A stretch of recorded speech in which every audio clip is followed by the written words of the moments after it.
මොකක්ද ඔයාගේ නම? මම නදීෂ. ඔයාගේ කොහෙද? මම කන්දේ. කන්දකදී.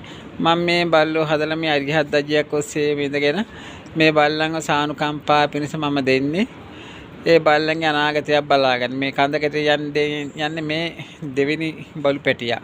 ඒ වගේම ලංකා පුරාම බලු පැටව ගිහින් තියෙනවා 19ක්. මෙයා දුන්නාම 20ක් එනවා.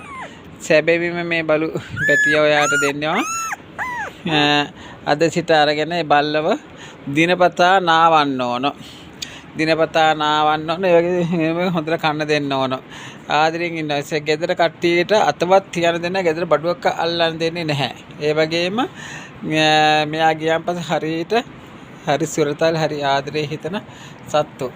එමෙ හින්දා ගෙදර නංගිගෙන ඉඳ දෙන්නේ. එයා ඉතින් වඩාගෙන තුරු කරගෙන ඉඳීවි. ගියේ හැම සතෙකුටම හරිය එක බැල්ලි මැරිලා යාලා හුඟක් අඬලා තිනවා. හරි සුරතල් කියන දේ අහනවා. එහෙමනම් මට බස් එක කරන්න ඕන මාසෙන් මාසේ ෆොටෝ එක වෙයි. හොඳ යන්න